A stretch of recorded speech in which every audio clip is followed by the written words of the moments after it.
नारायणं नमस्कृत्य नरं चैव नरोत्तमं देवीं सरस्वतीं व्यासं ततो जयमुदीरयेत्। श्रीगणेशाय नमः, श्रीसरस्वत्यै नमः, श्रीवेदव्यासाय नमः। श्रीमन महर्षि वेदव्यास प्रणीत श्री महाभारत तृतीय खंड हम श्रवण कर रहे हैं। आज हम श्रवण करेंगे 49शतमोध्याय 149वां अध्याय।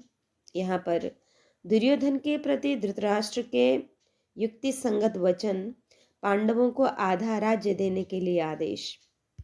भगवान श्री कृष्ण कहते हैं, एवं मुक्ते तु गांधार्या धृतराष्ट्रो जनेश्वरः दुर्योधनमुवाचेदं राजमध्ये जनाधिप।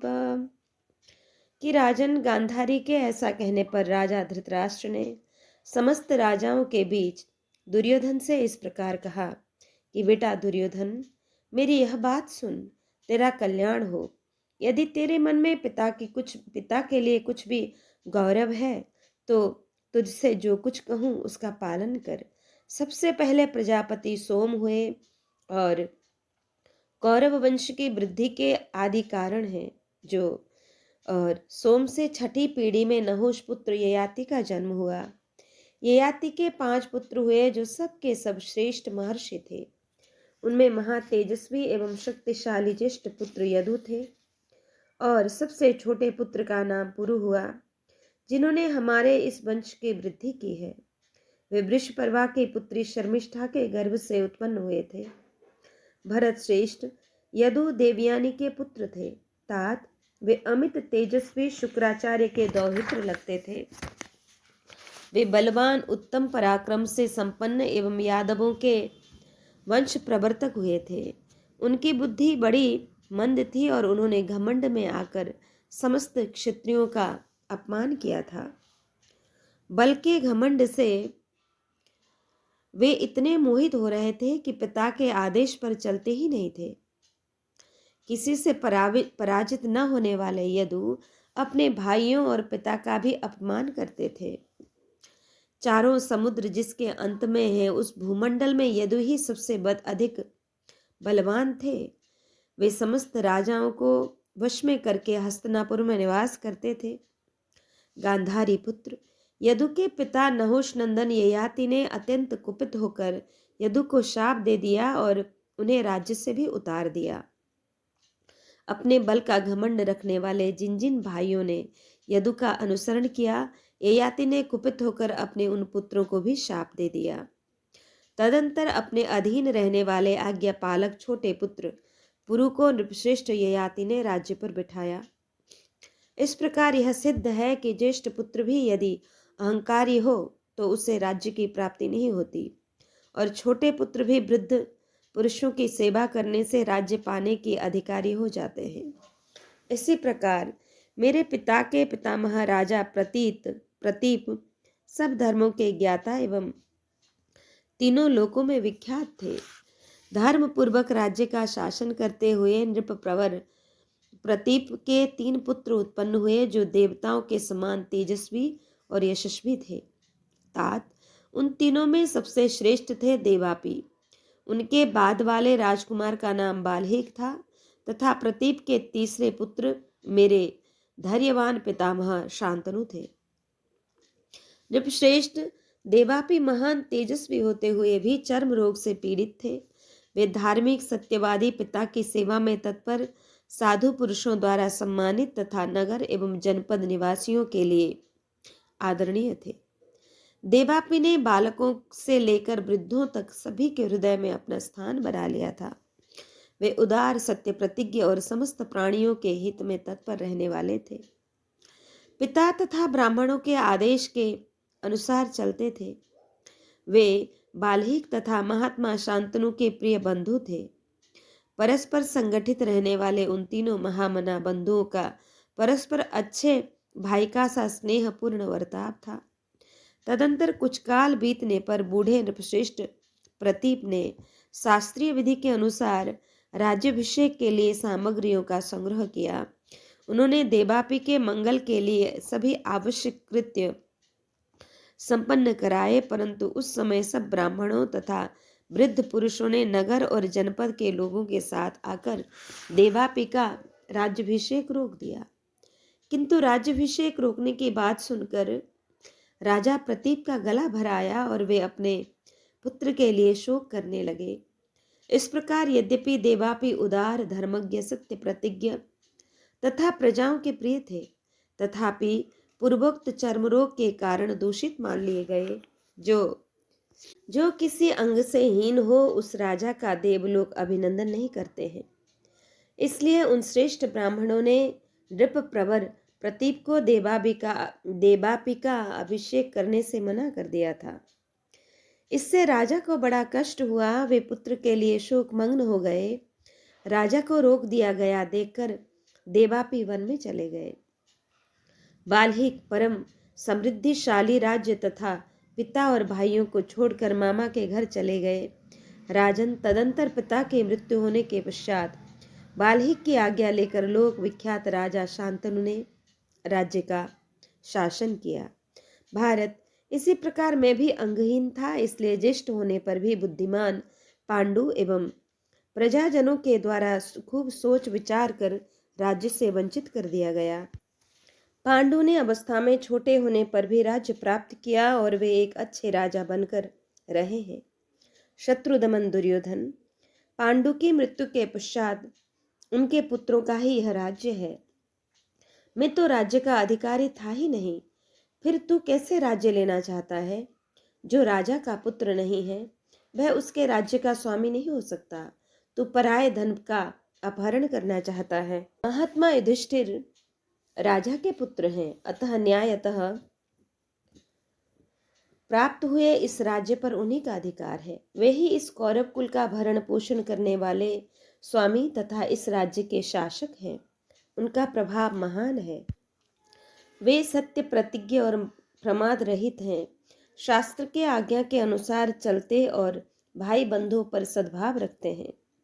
युधिष्ठिर पर प्रजा वर्ग का विशेष प्रेम है। वे अपने सुहृदों पर कृपा करने वाले, जितेंद्रिय तथा सज्जनों का पालन पोषण करने वाले हैं।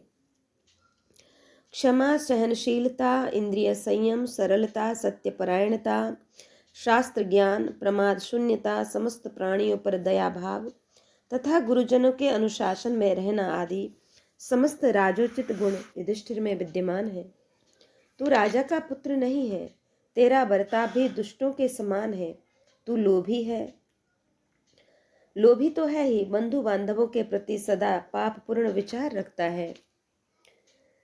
दुर्विनीत, यह परंपरागत राज्य दूसरों का है, तू कैसे इसका अपहरण कर सकेगा?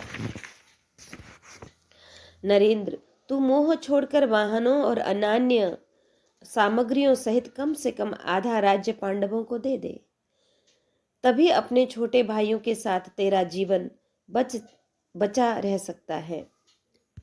भगवान वासुदेव कहते हैं कि एव मुक्ते तु भीष्मेण द्रोणेन विदुरेण च गांधार्या धृतराष्ट्रेण न वै मंदोन बबुद्धतः, कि राजन भीष्म, द्रोण, विदुर, गांधारी तथा धृतराष्ट्र के ऐसा कहने पर भी मंद बुद्धि दुर्योधन को तनिक भी चेत नहीं हुआ। वह मूर्ख क्रोध से लाल आंखें किए उन सब की अवहेलना करके सभा से उठकर चला गया। उसी के पीछे अन्य राजा भी अपने जीवन का मोह छोड़कर सभा से उठकर चल दिए। ज्ञात हुआ है दुर्योधन ने उन विवेक शून्य राजाओं को यह बार बार आज्ञा दे दी कि तुम सब लोग कुरुक्षेत्र को चलो, आज पुष्य नक्षत्र है। तदंतर वे सभी भूपाल काल से प्रेरित हो भीष्म को सेनापति बनाकर बड़े हर्ष के साथ सैनिकों सहित वहां से चल दिए। कौरवों की 11 अक्षौणी सेनाएं आ गई हैं। उन सब में प्रधान हैं भीष्म जी, जो अपने तालत ध्वज के साथ सुशोभित हो रहे हैं। प्रजानाथ, अब तुम्हें भी जो उचित जान पड़े वह करो। भारत, कौरव सभा में भीष्म, द्रोण, विदुर, गांधारी तथा धृतराष्ट्र ने मेरे सामने जो बातें कही थी वे सब मैंने आपको सुना दी। राजन, यही वहाँ का वृतांत है। राजन, मैंने सब भाइयों में उत्तम बंधु जनोचित प्रेम बने रहने की इच्छा से पहले साम नीति का प्रयोग किया था, जिससे वह वंश में फूट न हो और प्रजाजनों की निरंतर उन्नति होती रहे। जब वे साम नीति न ग्रहण कर सके तब मैंने भेद नीति का प्रयोग किया, उनमें फूट डालने की चेष्टा की। पांडवों के देव मनुष्योचित कर्मों का बारंबार वर्णन किया। जब मैंने देखा कि दुर्योधन मेरे सांत्वनापूर्ण वचनों का पालन नहीं कर रहा है, तब मैंने सब राजाओं को बुलाकर उनमें फूट डालने का प्रयत्न किया। भारत, वहां मैंने बहुत से अद्भुत, भयंकर, निष्ठुर एवं अमानुषिक कर्मों का प्रदर्शन किया। समस्त राजाओं को डांट बताकर, दुर्योधन को तिनके के समान समझकर तथा राधानंदन कर्ण और सुबलपुत्र शकुनी को बार बार डराकर, जुए से धृतराष्ट्र पुत्रों की निंदा करके वाणी तथा गुप्त मंत्रणा द्वारा सब राजाओं के मन में अनेक बार भेद उत्पन्न करने के पश्चात फिर साम सहित दान की बात उठाई, जिससे कुरुवंश की एकता बनी रहे और अभिष्ट कार्य की सिद्धि हो जाए। मैंने कहा, श्रेष्ठ, यद्यपि पांडव शौर्य से संपन्न है, तथापि वे सबके सब अभिमान छोड़कर भीष्म, धृतराष्ट्र और विदुर के नीचे रह सकते हैं। वे अपना राज्य भी तुम्ही को दे दें और सदा तुम्हारे अधीन होकर रहें।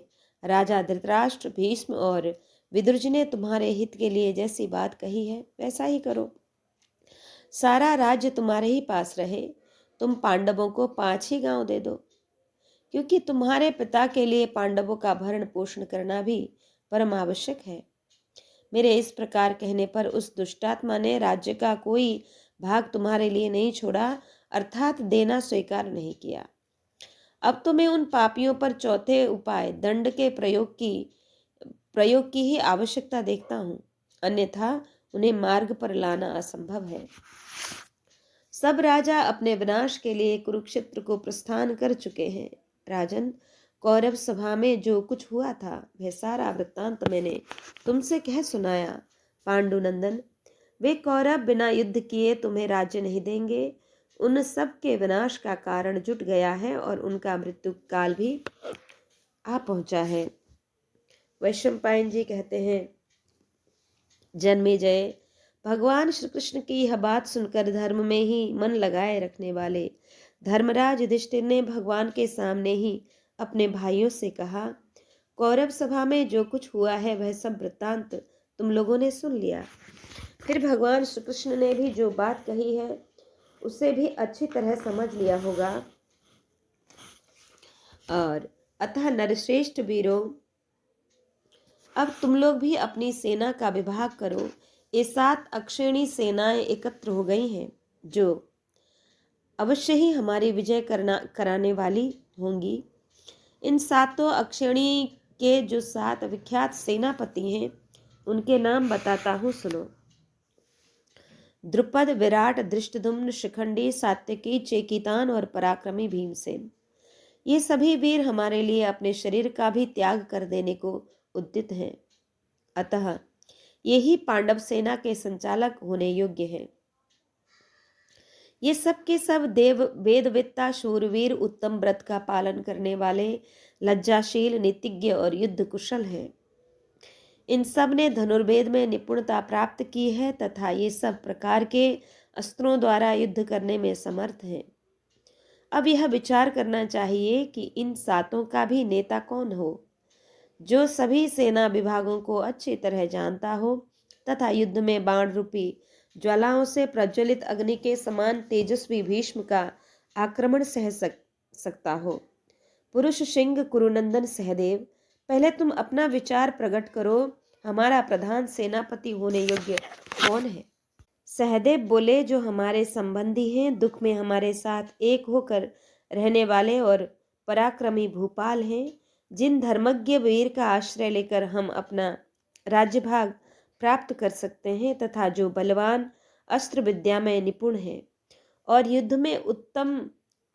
में उन्मत्त होकर लड़ने वाले हैं, वे मत्स्य नरेश, विराट संग्राम भूमि में भीष्म तथा अन्य महारथियों का सामना अच्छी तरह सहन कर सकेंगे। वैशंपायन जी कहते हैं, जन्मेजय, सहदेव के इस प्रकार कहने पर प्रवचन कुशल नकुल ने उनके बाद यह बात कही कि जो अवस्था शास्त्र ज्ञान, धैर्य, कुल और स्वजन समूह सभी दृष्टियों से बड़े हैं, जिनमें लज्जा, बल और श्री तीनों विद्यमान हैं, जो समस्त शास्त्रों के ज्ञान में प्रवीण हैं, जिन्हें महर्षि भारद्वाज से अश्रु की शिक्षा प्राप्त हुई है, जो सत्य प्रतिज्ञ एवं दुर्धर्ष योद्धा हैं, महाबली भीष्म और द्रोणाचार्य से सदा स्पर्धा रखते हैं, जो समस्त राजाओं के समूह की प्रशंसा के पात्र हैं और युद्ध के मुहाने पर खड़े हो समस्त सेनाओं की रक्षा करने में समर्थ हैं, बहुत से पुत्र पौत्रों द्वारा घिरे रहने के कारण जिनकी सैकड़ों शाखाओं से संपन्न वृक्ष की भांति शोभा होती है, जिन महाराज ने रोष पूर्वक द्रोणाचार्य के विनाश के लिए पत्नी सहित घोर तपस्या की है, जो संग्राम भूमि में सुशोभित होने वाले शूरवीर हैं और हम लोगों पर सदा ही पिता के समान स्नेह रखते हैं, वे हमारे ससुर भूपाल शिरोमणि द्रुपद हमारी सेना के प्रमुख भाग का संचालन करें। मेरे विचार से राजा द्रुपद ही युद्ध के लिए सन्मुख आए हुए द्रोणाचार्य और भीष्म पितामह का सामना कर सकते हैं, क्योंकि वे दिव्यास्त्रों के ज्ञाता और द्रोणाचार्य के सखा भी हैं।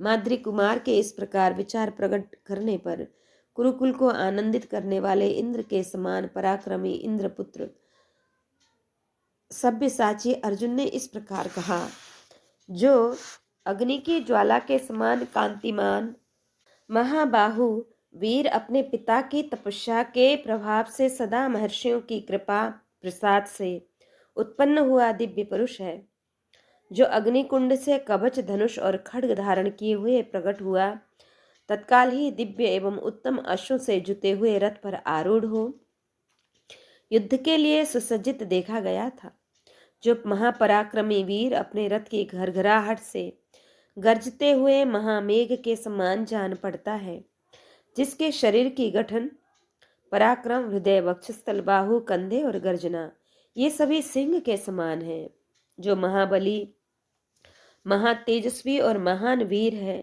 जिसकी भौहें, दंत, पक्ति, ठोड़ी, भुजाएं और मुख बहुत सुंदर हैं, जो सर्वथा हृष्ट पुष्ट है, जिसके गले की हंसुली सुंदर दिखाई देती है, जिसके बड़े बड़े नेत्र और चरण परम सुंदर हैं, जिसका किसी भी अस्त्र शस्त्र से भेद नहीं हो सकता, जो मद की धारा बहाने वाले गजराज के समान पराक्रमी वीर द्रोणाचार्य का विनाश करने के लिए उत्पन्न हुआ है, तथा जो सत्यवादी एवं जितेंद्रिय हैं, उस धृष्टद्युम्न को ही मैं प्रधान सेनापति बनाने के योग्य मानता हूँ। पितामह भीष्म के बाण प्रज्वलित मुख वाले सर्पों के समान भयंकर हैं, उनका स्पर्श वज्र और अश्नि के समान दुस्सह है, वीर धृष्टद्युम्न ही उन बाणों का आघात सह सकता है।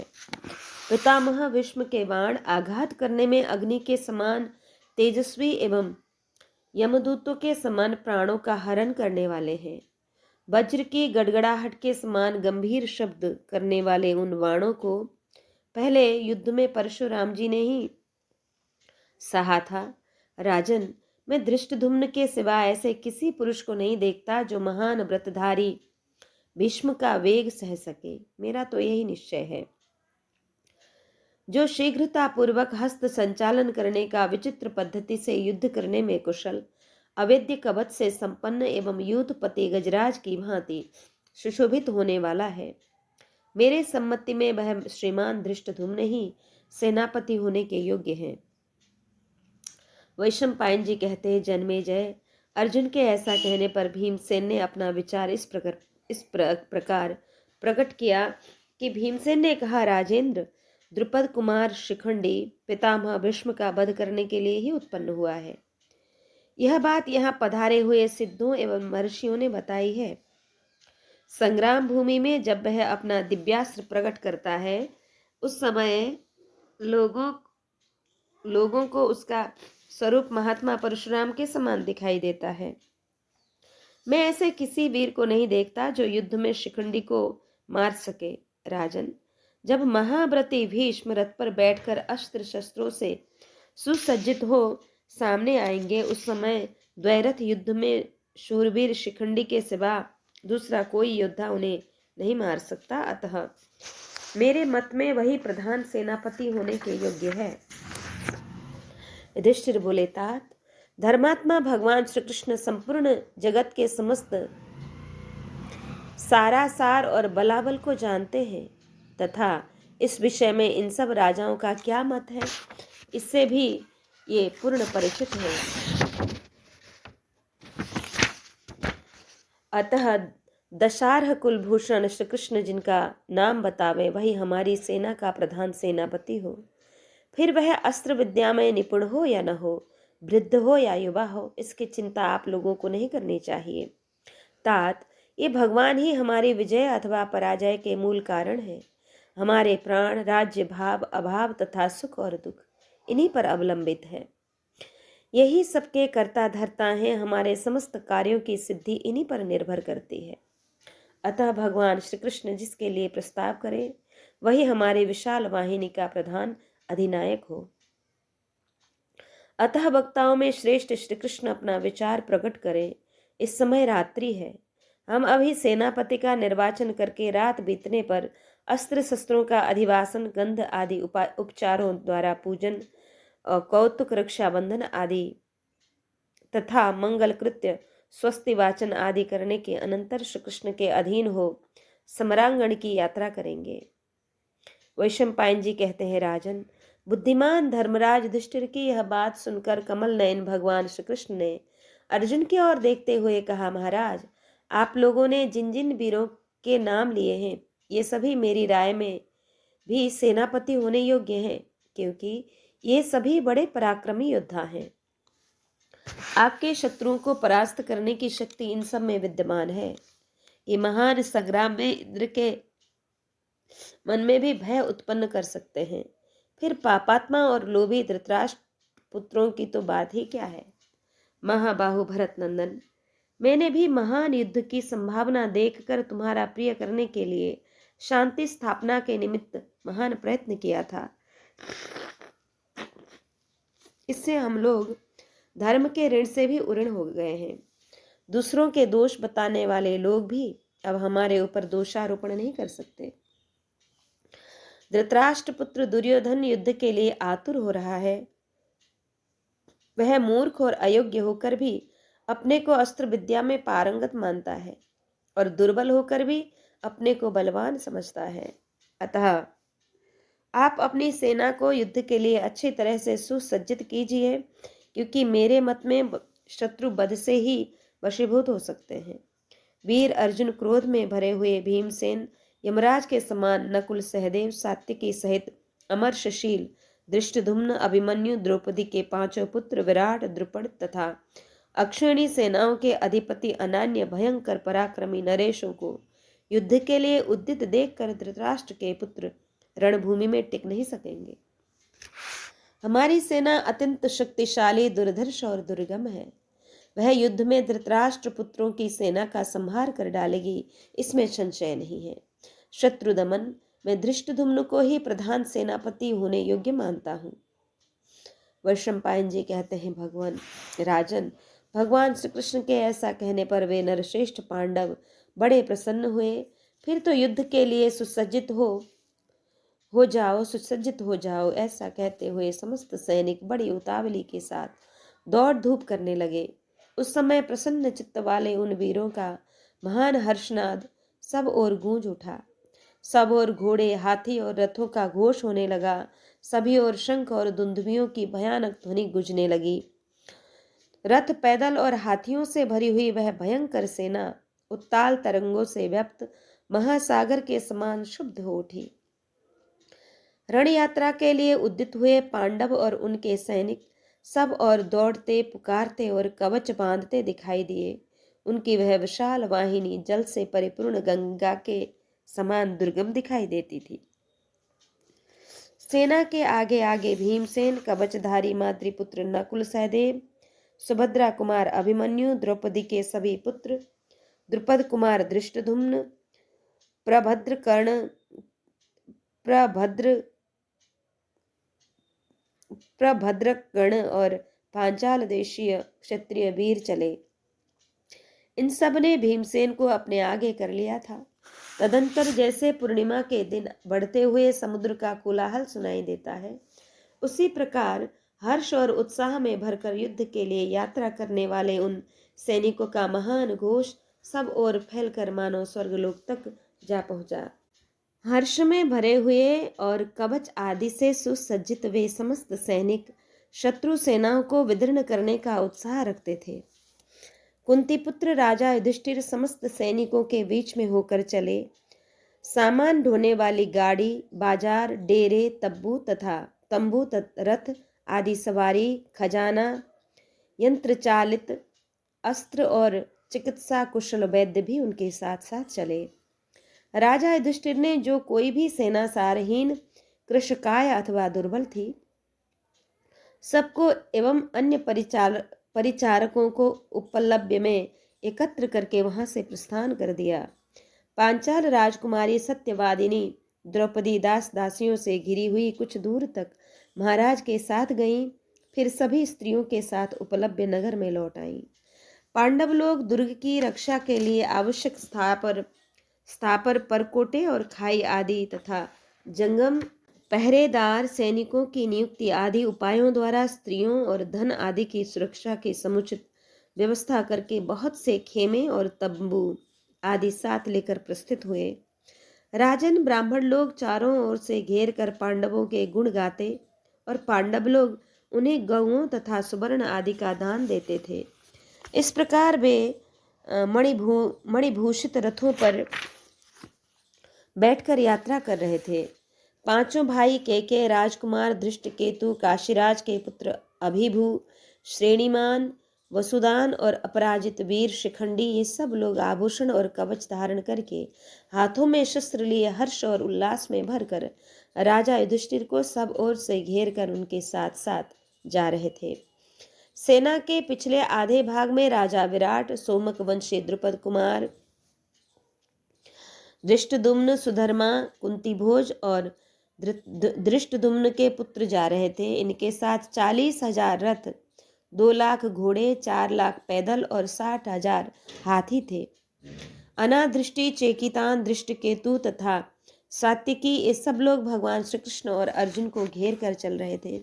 इस प्रकार सेना की व्यूह रचना करके प्रहार करने के लिए उद्यत हुए पांडव सैनिक कुरुक्षेत्र में पहुंचकर सांडों के समान गर्जना करते हुए दिखाई देने लगे।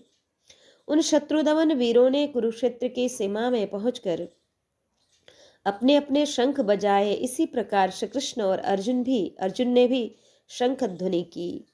बिजली की गड़गड़ाहट के समान पांचजन्य का गंभीर घोष सुनकर सब और फैले हुए समस्त पांडव सैनिक हर्ष से उल्लसित एवं रोमांचित हो उठे। शंख और दुंदुभियों की ध्वनि से मिला हुआ बेगवान वीरों का सिंहनाद पृथ्वी, आकाश तथा समुद्रों तक फैलकर उन सबको प्रतिध्वनित करने लगा। वैशंपायन जी कहते हैं, ततो देशे समय स्निग्धे प्रभुतय वसिन्धने निवेशयामास तदा सेनाम राजा युधिष्ठिरः।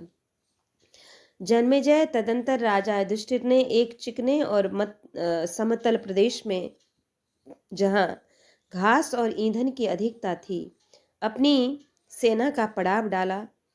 स्मशान, देव मंदिर, महर्षियों के आश्रम, तीर्थ और सिद्ध क्षेत्र, इन सब का परित्याग करके उन स्थानों से बहुत दूर ऊसर रहित मनोहर, शुद्ध एवं पवित्र स्थान में जाकर कुंती पुत्र महामती युधिष्ठिर ने अपनी सेना को ठहराया। तत्पश्चात समस्त वाहनों के विश्राम कर लेने पर स्वयं भी विश्राम सुख का अनुभव करके भगवान श्री कृष्ण उठे और सैकड़ों हजारों भूमिपालों से घिरकर कुंती पुत्र अर्जुन के साथ आगे बढ़े। उन्होंने दुर्योधन के सैकड़ों सैनिक दलों को दूर भगाकर वहां सब और विचरण करना प्रारंभ किया। भरत नंदन जन्मेजय, कुरुक्षेत्र में हिरण्यवती नामक एक पवित्र नदी है जो स्वच्छ एवं विशुद्ध जल से भरी है। उसके तट पर अनेक सुंदर घाट हैं। उस नदी में कंकड़, पत्थर और कीचड़ का नाम भी नहीं है। उसके समीप पहुंचकर भगवान श्री कृष्ण ने खाई खुदवाई और उसकी रक्षा के लिए पहरेदारों को नियुक्त करके वहीं सेना को ठहराया। महात्मा पांडवों के लिए शिविर का निर्माण जिस विधि से किया गया था, उसी प्रकार से भगवान केशव ने अन्य राजाओं के लिए भी शिविर बनवाए। राजेंद्र, उस समय राजाओं के लिए सैकड़ों और हजारों संख्या में दुर्धर्ष एवं बहुमूल्य शिविर पृथक पृथक बनवाए गए थे। उनके भीतर बहुत से काष्ठों तथा प्रचुर मात्राओं में भक्ष्य भोज्य अन्न एवं पान सामग्री का संग्रह किया गया था। वे समस्त शिविर भूतल पर रहते हुए विमानों के समान सुशोभित हो रहे थे। वहां सैकड़ों विद्वान, शिल्पी और शास्त्र विशारद वैद्य वेतन देकर रखे गए थे, जो समस्त आवश्यक उपकरणों के साथ वहां रहते थे। प्रत्येक शिविर में प्रत्यंचा, धनुष, कवच, अस्त्र शस्त्र, मधु, घी तथा राल का चूरा, इन सब के पहाड़ों जैसे ढेर लगे हुए थे। राजा युधिष्ठिर ने प्रत्येक शिविर में प्रचुर जल, सुंदर घास भूसी और अग्नि का संग्रह करा रखा था। बड़े बड़े यंत्र, नाराज, तोमर, फरसे, धनुष, कवच, सृष्टि और तर्कस, ये सभी वस्तुएं भी उन सभी शिविरों में संग्रहित थीं। वहां लाखों योद्धाओं के साथ युद्ध करने में समर्थ पर्वतों के समान विशाल काय बहुत से हाथी दिखाई देते थे, जो कांटेदार साज समान लोहे के कवच तथा लोहे की ही झूल धारण किए हुए थे। भारत, पांडवों ने कुरुक्षेत्र में जाकर अपनी सेना का पड़ाव डाल दिया है। यह जानकर उनसे मित्रता रखने वाले बहुत से राजा अपनी सेना और सवारियों के साथ उनके पास जहां वे ठहरे थे आए। जिन्होंने यथा समय ब्रह्मचर्य व्रत का पालन, यज्ञों में सोमरस का पान तथा प्रचुर दक्षिणाओं का दान किया था, ऐसे भूपालगण पांडवों की विजय के लिए कुरुक्षेत्र में पधारे। जन्मेजय ने पूछा, मुने, दुर्योधन ने जब यह सुना कि राजा युधिष्ठिर युद्ध की इच्छा से राजाओं के साथ यात्रा करके भगवान श्री कृष्ण के द्वारा सुरक्षित हो कुरुक्षेत्र में पहुंच गए और वहां सेना का पड़ाव डाले बैठे हैं, पुत्रों सहित राजा विराट और द्रुपद भी उनके साथ हैं, के राजकुमार, वृष्णिवंशी योद्धा तथा सैकड़ों भूपाल उन्हें घेरे रहते हैं, तथा वे आदित्यों सहित घिरे हुए देवराज इंद्र की भांति अनेक महारथी योद्धाओं द्वारा सुरक्षित हैं, तब उसने क्या किया? महामते, कुरुक्षेत्र के उस भयंकर समारोह में जो कुछ हुआ हो वह सब मैं विस्तार पूर्वक सुनना चाहता हूँ। तपोधन, पांडव, भगवान श्री कृष्ण, विराट, द्रुपद, पांचाल राजकुमार, धृष्टद्युम्न, महारथी शिखंडी तथा देवताओं के लिए भी दुर्जय महापराक्रमी युधामन्यु, ये सब तो संग्राम में एकत्र होने पर इंद्र सहित संपूर्ण देवताओं को भी पीड़ित कर सकते थे। अतः वह कौरव तथा पांडवों ने जो जो कर्म किया था वह सब विस्तार पूर्वक सुनने की मेरी इच्छा है।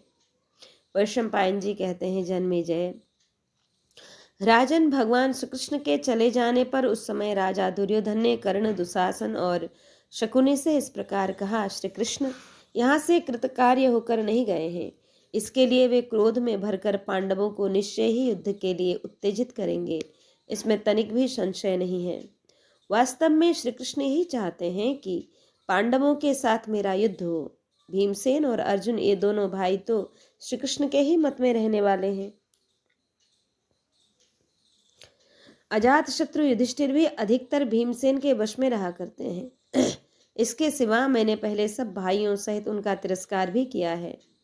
विराट और द्रुपद तो मेरे साथ पहले से ही वैर रखते हैं। वे दोनों पांडव सेना के संचालक तथा श्री कृष्ण की आज्ञा के अधीन रहने वाले हैं। अतः हम सब लोगों का पांडवों के साथ होने वाला यह बहुत बड़ा भी भयंकर और रोमांचकारी होगा युद्ध। इसलिए राजाओं, आप सब लोग आलस्य छोड़कर युद्ध की सारी तैयारियां कीजिए। भूमिपालों, आप कुरुक्षेत्र में सैकड़ों और हजारों की संख्या में ऐसे शिविर तैयार करावें जिनमें अपनी आवश्यकता के अनुसार पर्याप्त अवकाश हो तथा शत्रु लोग जिन पर अधिकार न कर सकें। उसमें पास ही जल और काष्ठ आदि मिलने की सुविधाएं हों। उनमें ऐसे मार्ग होने चाहिए जिनके द्वारा खाद्य सामग्री सुविधा से लाई जा सके और शत्रु लोग उसे नष्ट न कर सकें तथा उनके चारों तरफ किलेबंदी कर देनी चाहिए। उन शिविरों को नाना प्रकार के अस्त्र शस्त्रों से भरपूर तथा ध्वजा पताकाओं से भी सुशोभित रखना चाहिए। शिविरों का जो नगर बसाया जाए उसमें बाहर अनेक शिविरों का जो नगर बसाया जाए उसमें बाहर अनेक सीधे तथा समतल मार्ग उन शिविरों में जाने के लिए बनाए जाएं। आज ही यह घोषणा कर दी जाए कि कल सवेरे ही युद्ध के लिए प्रस्थान करना है, इसमें विलंब नहीं होना चाहिए। दुर्योधन का यह आदेश सुनकर बहुत अच्छा, ऐसा ही होगा, यह प्रतिज्ञा करके महामना कर्ण आदि ने अत्यंत प्रसन्न होकर सवेरा होते ही राजाओं के निवास के लिए शिविर बनवाने प्रारंभ कर दिए। तदंतर वहां आए हुए सब नरेश राजा दुर्योधन की यह आज्ञा सुनकर रोषावेश से परिपूर्ण हो चंदन और अगूर से चर्चित तथा सोने के भुजबंदों से प्रकाशित अपनी परिघ के समान मोटी भुजाओं का धीरे धीरे स्पर्श करते हुए बहुमूल्य आसनों से उठकर खड़े हो गए। उन्होंने अपने कमल सदृश करों से मस्तक पर पगड़ी बांध ली, फिर धोती, चादर और सब प्रकार के आभूषण धारण कर लिए। श्रेष्ठ रथी अपने रथ को अश्व संचालन की कला में कुशल योद्धा घोड़ों को और हस्ती शिक्षा में निपुण सैनिक हाथियों को सुसज्जित करने लगे। उन्होंने सोने के बने हुए बहुत से विचित्र कवच तथा सब प्रकार के विभिन्न अनेक अस्त्र शस्त्र धारण कर लिए। पैदल योद्धाओं ने भी अपने अंगों में सुवर्ण जटित कवच तथा भांति भांति के अनेक अस्त्र शस्त्र धारण कर लिए। जन्मेजय दुर्योधन का वह हस्तिनापुर नगर मानो वहां कोई उत्सव हो रहा हो, इस प्रकार समृद्ध और हर्षोत्फुल्ल मनुष्य से भर गया था। इससे वहां बड़ी हलचल मच गई थी। राजन, जैसे चंद्रोदय काल में समुद्र उत्ताल तरंगों से व्यक्त हो जाता है, उसी प्रकार कुरुराज दुर्योधन रूपी महासागर सैनिक समुदाय रूपी चंद्रमा के उदय से अत्यंत उल्लसित दिखाई देने लगा।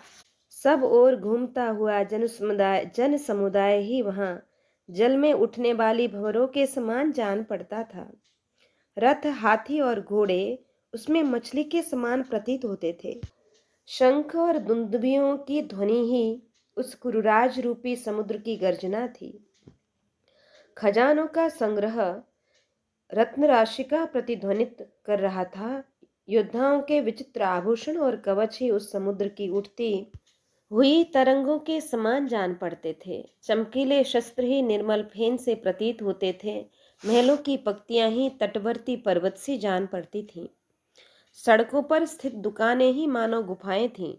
वैशंपायन जी कहते हैं कि वासुदेवस्य यद वाक्य मनुस्मृत्य युधिष्ठिरः पुनः पप्रच्छ वाष्णेयम कथम मंदो ब्रवीदिदम, कि जन्मेजय भगवान श्री कृष्ण के पूर्वोक्त कथन का स्मरण करके युधिष्ठिर ने पुनः उनसे पूछा, भगवान, मंद बुद्धि दुर्योधन ने क्यों ऐसी बात कही? अच्युत, इस वर्तमान समय में हमारे लिए क्या करना उचित है? यह हम कैसा बर्ताव करें जिससे अपने धर्म से नीचे न गिरें? वासुदेव, दुर्योधन, कर्ण और शकुनि के साथ भाइयों सहित मेरे विचारों को भी आप जानते हैं। विदुर ने और भीष्म जी ने भी जो बातें कही हैं उन्हें भी आपने सुना है। विशाल बुद्धे माता कुंती का विचार भी आपने पूर्ण रूप से सुन लिया है। महाबाहो, इन सब विचारों को लांग कर स्वयं ही इस विषय पर बारंबार विचार करके हमारे लिए जो उचित हो उसे निसंकोच कहिए। धर्मराज का यह धर्म और अर्थ से युक्त वचन सुनकर भगवान श्री कृष्ण ने मेघ और दुंदुभि के समान गंभीर स्वर में यह बात कही। भगवान श्री कृष्ण बोले, उक्तवानस्मि यद वाक्यम धर्मार्थ सहितम हितम न तो तन्नी कृतिक प्रज्ञे कौरव्य प्रतिष्ठति, कि मैंने जो धर्म और अर्थ से युक्त हितकर बात कही है, वह छल कपट करने में ही कुशल कुरुवंशी दुर्योधन के मन में नहीं बैठती है। खोटी बुद्धि वाला वह दुष्ट न भीष्म की, न विदुर की और न मेरी कोई बात सुनता है। वह सबकी सभी बातों को लांघ जाता है। दुरात्मा दुर्योधन कर्ण का आश्रय लेकर सभी वस्तुओं को जीती हुई ही समझता है। इसलिए न यह धर्म की रक्षा इच्छा रखता है और न यश की ही कामना करता है। पाप पूर्ण निश्चय वाले उस दुरात्मा दुर्योधन ने तो मुझे भी कैद कर लेने की आज्ञा दे दी थी, परंतु वह उस मनोरथ को पूर्ण न कर सका।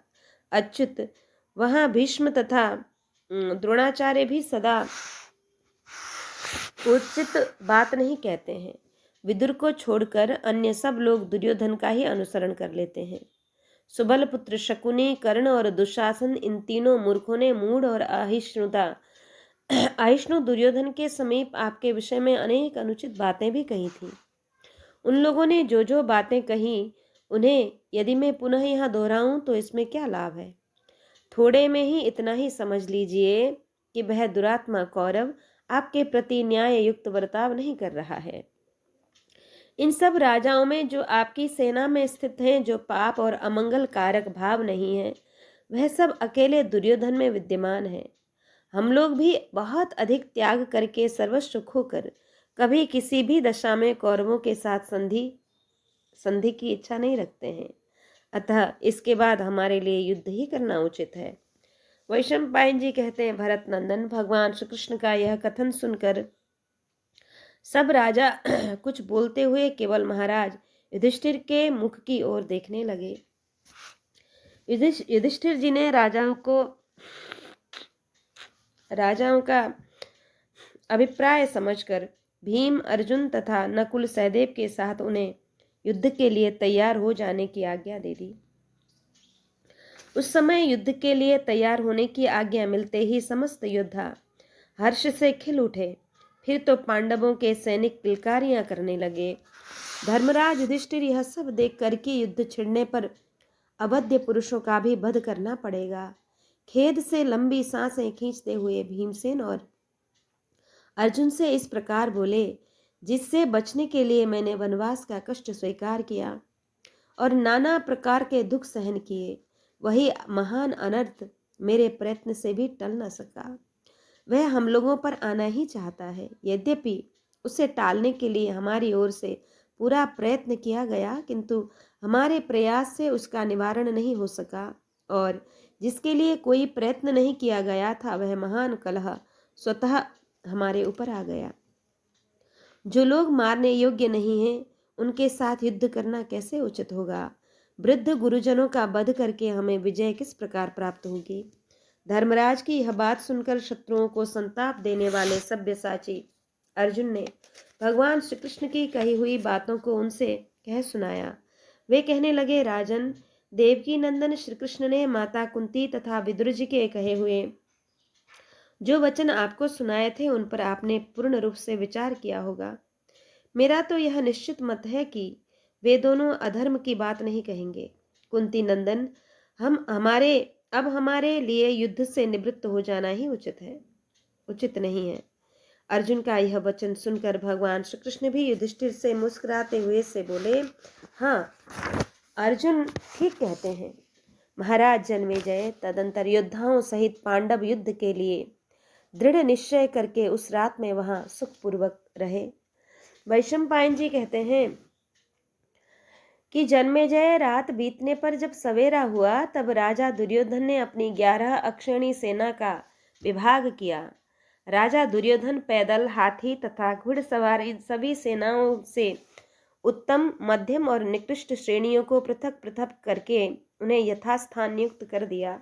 वे सब वीर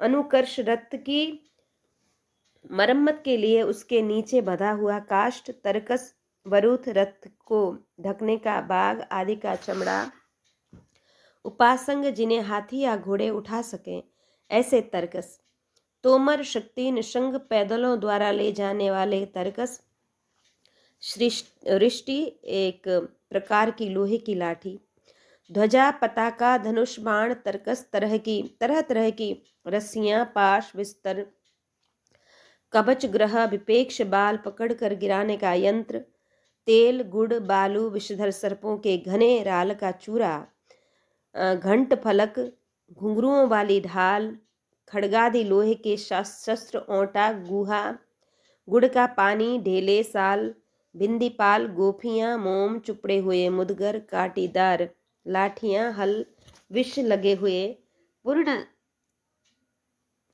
सूप तथा टोकरियां, दरात, अंकुश, तोमर, कांटेदार कवच, बसूले, आरे आदि, बाघ और गैंडों के चमड़े से मढ़े हुए रथ, रिष्टि, सिंह प्राप्त भांति भांति के आयुध, कुठार, कुदाल, तेल में भीगे हुए रेशमी वस्त्र तथा घी लिए हुए थे।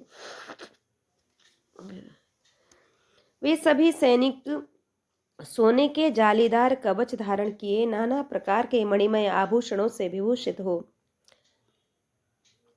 समस्त सेनाओं को ही विचित्र शोभा से संपन्न करते हुए अपने सुंदर शरीर से प्रज्वलित अग्नि के समान प्रकाशित हो रहे थे। इसी प्रकार जो शस्त्र विद्या का निश्चित ज्ञान रखने वाले कुलीन तथा घोड़ों की नस्ल को पहचानने वाले थे, वे कवचधारी शूरवीर ही सारथी के काम पर नियुक्त किए गए थे। उन सेना के रथों में अमंगल निवारण के लिए यंत्र और औषधियां बांधी गई थी। वे रस्सियों से खूब कसे गए थे। उन रथों पर बधी हुई ध्वजा पताकाएं फहरा रही थीं। उनके ऊपर छोटी छोटी घंटियां बंधी थीं जो कंगूरे के जोड़े गए थे। उन सब में ढाल, तलवार और पट्टिश आबद्ध थे। उन सभी रथों में 4-4 घोड़े जुते हुए थे। वे सभी घोड़े अच्छी जाति के थे और संपूर्ण रथों में प्राश, सृष्टि एवं 100-100 धनुष रखे गए थे। प्रत्येक रथ के 2-2 घोड़ों पर एक एक रक्षक नियुक्त था। एक एक रथ के लिए 2 चक्र रक्षक नियत किए गए थे।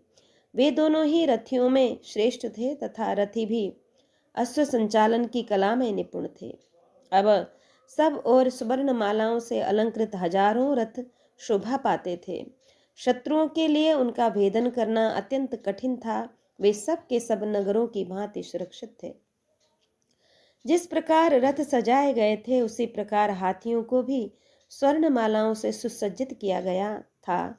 उन सबको रस्सों से कसा गया था। उन पर 7-7 पुरुष बैठे हुए थे, जिससे वे हाथी रत्नयुक्त पर्वतों के समान जान पड़ते थे। राजन, उनमें से 2 पुरुष अंकुश लेकर महाबत का काम करते थे। 2 उत्तम धनुर्धर योद्धा थे। 2 पुरुष अच्छी तलवारें लिए रहते थे और 1 पुरुष शक्ति तथा त्रिशूल धारण करता था। राजन, महामना दुर्योधन की वह सारी सेना ही अस्त्र शस्त्रों के भंडार से युक्त मदवत गजराजों से व्याप्त हो रही थी। इसी प्रकार कवचधारी युद्ध के लिए उद्यत आभूषणों से विभूषित तथा वे घोड़े उछल कूद मचाने आदि दोषों से रहित होने के कारण सदा अपने सवारों के वश में रहते थे। उन्हें अच्छी शिक्षा मिली थी। वे सुनहरे साजों से सुसज्जित थे। उनकी संख्या कई लाख थी। उस सेना में जो पैदल मनुष्य थे वे भी सोने के हारों से अलंकृत थे। उनके रूप, रंग, कवच और अस्त्र शस्त्र नाना प्रकार के दिखाई देते थे। एक एक रथ के पीछे 10-10 हाथी, एक एक हाथी के पीछे 10-10 घोड़े और एक एक घोड़े के पीछे 10-10 पैदल सैनिक सब और पाद रक्षक नियुक्त किए गए थे।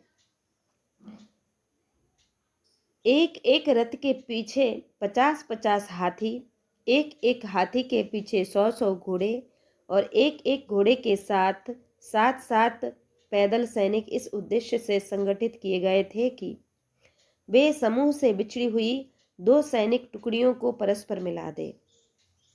500 हाथियों और 500 रथों की एक सेना होती थी। 10 सेनाओं की एक प्रितरना और 10 प्रितरनाओं की एक वाहिनी होती थी। इसके सिवा सेना, वाहिनी, प्रितना ध्वजिनी, चमू, बरुथिनी और अक्षिणी इन पर्यायवाची समानार्थक नामों द्वारा भी सेना का वर्णन किया गया था। और इस प्रकार बुद्धिमान दुर्योधन ने अपनी सेनाओं को व्यूह रचना पूर्वक संगठित किया था। कुरुक्षेत्र में 11 और 7 मिलकर 18 अक्षौणी सेनाएं एकत्र हुई थी। पांडवों की सेना केवल 7 अक्षौणी और कौरवों के पक्ष में 11 अक्षौणी सेनाएं एकत्र हो गई थी। 55 पैदलों की एक टुकड़ी को पंक्ति कहते हैं। 3 पंक्तियां मिलाकर एक सेना मुख कहलाती है। सेना मुख का ही दूसरा नाम गुल्म है। 3 गुल्मों का एक गण होता है। दुर्योधन की सेनाओं में युद्ध करने वाले पैदल योद्धाओं के ऐसे 10-10 हजार से भी अधिक थे। उस समय वहां महाबाहु दुर्योधन ने अच्छी तरह सोच विचार कर बुद्धिमान एवं शूरवीर पुरुषों को सेनापति बनाया। कृपाचार्य, द्रोणाचार्य और अश्वत्थामा इन श्रेष्ठ पुरुषों को एवं मद्रराज शल्य, सिंधुराज जयद्रथ, कंबोजराज सुदक्षिण, कृतवर्मा, कर्ण, भूरिश्रवा, सुबलपुत्र शकुनी तथा महाबली बाल्हिक इन राजाओं को पहले अपने अपने सामने बुलाकर उन सबको पृथक पृथक एक एक अक्षौणी सेना का नायक निश्चित करके विधि पूर्वक उनका अभिषेक किया। भारत दुर्योधन प्रतिदिन और प्रत्येक बेला में उन सेनापतियों का बारंबार विविध प्रकार से प्रत्यक्ष पूजन किया करता था। उनके जो अनुयायी थे उनको भी उसी प्रकार यथायोग्य स्थानों पर नियुक्त कर दिया गया। वे राजाओं के सैनिक राजा दुर्योधन का प्रिय करने की इच्छा रखकर अपने अपने कार्य में तत्पर हो गए थे। वैशंपायन जी कहते हैं, जन्मेजय तदंतर धृतराष्ट्र पुत्र दुर्योधन समस्त राजाओं के साथ शांतनु नंदन भीष्म जी के पास जा हाथ जोड़कर इस प्रकार बोला, पितामह कितनी ही बड़ी सेना क्यों न हो, किसी योग्य सेनापति के बिना युद्ध में जाकर चींटियों की पंक्ति के समान छिन्न भिन्न हो जाती है। 2 पुरुषों की बुद्धि कभी समान नहीं होती। यदि दोनों ओर योग्य सेनापति हों तो उनका शौर्य एक दूसरे की होड़ में बढ़ता है। महामते सुना जाता है कि समस्त ब्राह्मणों ने अपनी कुशमयी ध्वजा फहराते हुए पहले कभी अमित तेजस्वी है वंश के क्षत्रियों पर आक्रमण किया था। पितामह उस समय ब्राह्मणों के साथ वैश्यों और शूद्रों ने भी उन पर धावा किया था। एक और तीनों वर्ण के लोग थे और दूसरी ओर चुने हुए श्रेष्ठ क्षेत्रीय। तदंतर जब युद्ध आरंभ हुआ तब तीनों वर्णों के लोग बारंबार पीठ दिखाकर भागने लगे। यद्यपि इनकी सेना अधिक थी तो भी क्षत्रियों के एक मत होकर उन पर विजय पाई। पितामह तब उन श्रेष्ठ ब्राह्मणों ने क्षत्रियों से ही पूछा, हमारी पराजय का क्या कारण है। उस समय धर्मज्ञ क्षत्रियों ने उनसे यथार्थ कारण बताया। वे बोले, हम लोग एक परम बुद्धिमान पुरुष को सेनापति बनाकर युद्ध में उसी का आदेश सुनते और मानते हैं, परंतु आप सब लोग पृथक पृथक अपनी ही बुद्धि के अधीन हो मनमाना बर्ताव करते हैं। यह सुनकर उन ब्राह्मणों ने एक शूरवीर एवं नीति निपुण ब्राह्मण को ही सेनापति बनाया और क्षत्रियों पर विजय प्राप्त की। इस प्रकार जो लोग किसी हितैषी पाप रहित तथा युद्ध कुशल शूरवीर को सेनापति बना लेते हैं वे संग्राम में शत्रुओं पर अवश्य विजय पाते हैं। आप सदा मेरा हित चाहने वाले तथा नीति में शुक्राचार्य के समान हैं। आपको आपकी इच्छा के बिना कोई मार नहीं सकता। आप सदा धर्म में ही स्थित रहते हैं, अतः हमारे प्रधान सेनापति हो जाइए।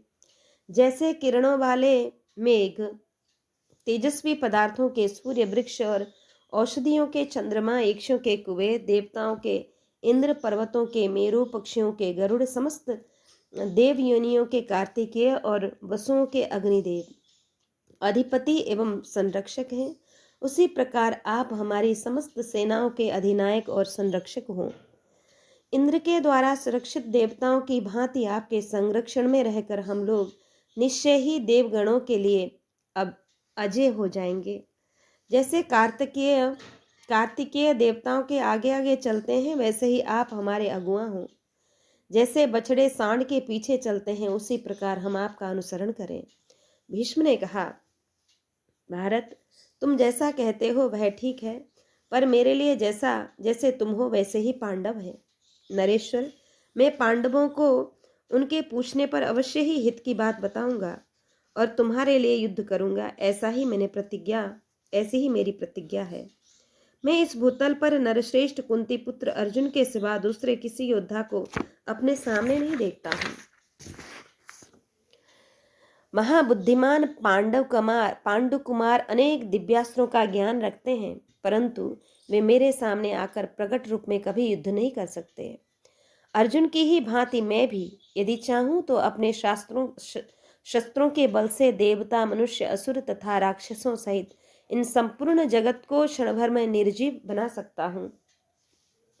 परंतु जनेश्वर, मैं पांडु के पुत्रों की किसी तरह हत्या नहीं करूंगा। कुरुनंदन, यदि पांडव इस युद्ध में मुझे पहले ही नहीं मार डालेंगे तो मैं उनसे अपने शस्त्रों के प्रयोग द्वारा प्रतिदिन उनके पक्ष के 10,000 योद्धाओं का वध करता रहूंगा। मैं इस प्रकार इनकी सेना का संहार करूंगा। राजन, हे नाथ, मैं अपनी इच्छा के अनुसार एक शर्त पर तुम्हारा सेनापति होऊंगा, उसके बदले दूसरी शर्त नहीं मानूंगा। उस शर्त को तुम मुझसे यहाँ सुन लो। पृथ्वी पते, या तो पहले कर्ण ही युद्ध कर ले या मैं ही युद्ध करूं, क्योंकि यह सूत पुत्र सदा युद्ध में मुझसे अत्यंत स्पर्धा रखता है। कर्ण बोला, राजन, मैं गंगानंदन भीष्म के जीते जी किसी प्रकार युद्ध नहीं करूंगा। इनके मारे जाने पर ही गांडीवधारी अर्जुन के साथ लड़ूंगा। वैशंपायन जी कहते हैं, जन्मेजय, तदंतर धृतराष्ट्र पुत्र दुर्योधन ने प्रचुर दक्षिणा देने वाले भीष्म जी का प्रधान सेनापति के पद पर विधिपूर्वक अभिषेक किया। अभिषेक हो जाने पर उनकी बड़ी शोभा हुई। तदंतर बाजा बजाने वालों ने राजा की आज्ञा से निर्भय होकर सैकड़ों और हजारों भेरियों तथा शंखों को बजाया। उस समय वीरों के सिंहनाद तथा वाहनों के नाना प्रकार के शब्द सब और गूंज उठे। बिना बादल के ही आकाश से रक्त की वर्षा होने लगी, जिसकी कीच जम गई। हाथियों के चिंगाड़ के साथ ही बिजली की सी गड़गड़ाहट के समान भयंकर शब्द होने लगा। धरती डोलने लगी। इन सब उत्पातों ने प्रकट होकर समस्त योद्धाओं को मानसिक उत्साह को दबा दिया। अशुभ आकाशवाणी सुनाई देने लगी। आकाश से उल्काएं गिरने लगी। भय की सूचना देने वाली सियारिनियां जोर जोर से अमंगलजनक शब्द करने लगी। नरेश्वर, राजा दुर्योधन ने जब गंगानंदन भीष्म को सेनापति के पद पर अभिषिक्त किया, उसी समय ये सैकड़ों भयानक उत्पात प्रकट हुए। इस प्रकार से शत्रु सेना को पीड़ित करने वाले भीष्म जी को सेनापति बनाकर दुर्योधन ने श्रेष्ठ ब्राह्मणों से स्वस्ति वाचन कराया और उन्हें गौओं तथा सुवर्ण मुद्राओं की भूरी भूरी दक्षिणाएं दी। उस समय ब्राह्मणों ने विजय सूचक आशीर्वादों द्वारा राजा का अभ्युदय मनाया और वह सैनिकों से घिरकर भीष्म जी को आगे करके भाइयों के साथ हस्तिनापुर से बाहर निकला तथा विशाल तंबू शामियानों के साथ कुरुक्षेत्र को गया। जन्मेजय, कर्ण के साथ कुरुक्षेत्र में जाकर दुर्योधन ने एक समतल प्रदेश में शिविर के लिए भूमि को नवाया। ऊसर रहित मनोहर प्रदेश में जहां घास और ईंधन की बहुतायत थी, दुर्योधन की सेना का शिविर हस्तिनापुर की भांति सुशोभित होने लगा। इस प्रकार श्री महाभारत उद्योग पर्व के अंतर्गत सैन्य